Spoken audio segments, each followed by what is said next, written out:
Welcome back, everyone, to today's Explainer.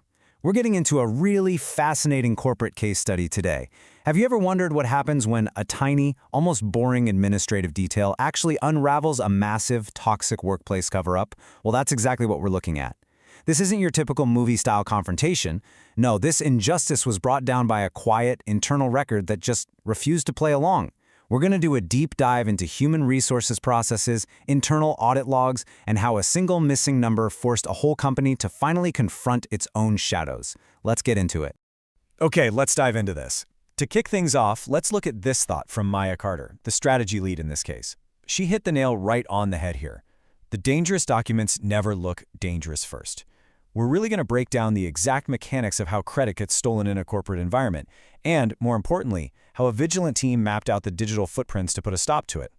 This is way more than just office politics. It's a true forensic look at intake integrity. You know, the company just wanted a quiet, normal day, but instead they got a document that quietly, but firmly demanded attention. Part 1. An unusual administrative detail. A receipt with no case number. And this brilliantly illustrates exactly what happens when the official, polished narrative completely clashes with the digital reality. Think of it like a giant iceberg. Floating beautifully right up there on the surface, you've got senior leaders throwing around nice, polished words like alignment, team outcome, and context to basically explain away the missing data. But lurking right below the surface, wow, the raw record evidence tells an absolutely undeniable story.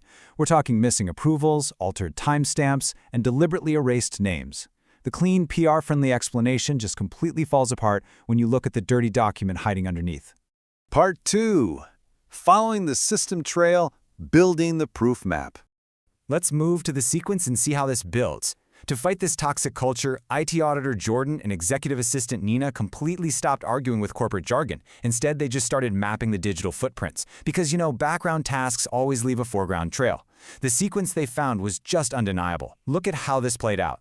Within 1 hour, a background meeting was booked. By hour 2, the primary metadata was altered, literally to erase a name. By hour 3, standard approvals were intentionally bypassed. And then, within 24 hours, the executive beneficiary of this erased credit was clearly identified. Jordan projected this raw export to the room to prove one absolute point. This is not suspicion, this is sequence, and a sequence is so much harder to just apologize away. Which brings us to an absolutely pivotal question from analyst Aisha Morgan. She completely shifted the energy of the room when she asked, who benefits if this stays harmless? It's so true, right? Office lies only survive when the harm is kept vague and the blame is kept abstract. But cover-ups completely collapse when the benefit becomes specific. By asking this, Aisha forced everyone to stop pretending this was just some innocent IT glitch. They realized, wait a minute, we aren't dealing with an error here. We are looking at a carefully designed trap. Part 3. When HR becomes the witness, the hidden triage rule.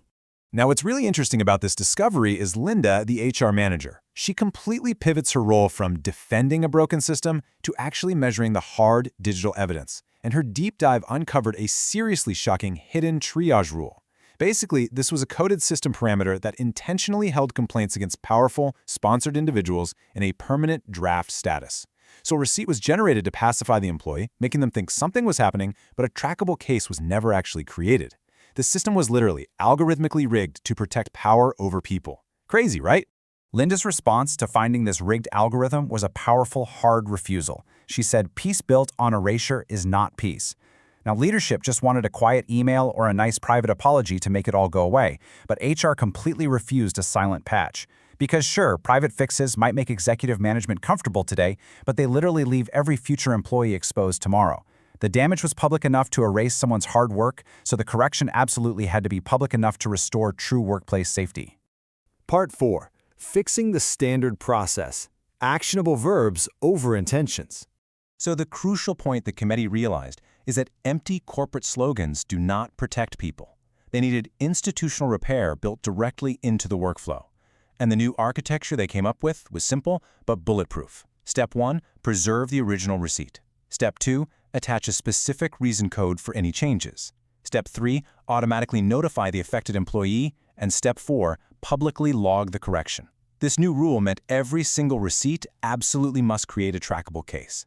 Because true reform isn't a motivational poster. It's an architecture that makes theft literally impossible to hide. And here is the profound human result of that structural repair. Sofia.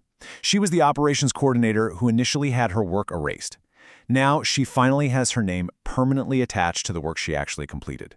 I mean, it might look like just a small line of text, but naming work correctly is such a vital form of corporate memory. It validates the employee, and it proves, for sure, that the system really can be rewired to protect its people, rather than just protecting its politics.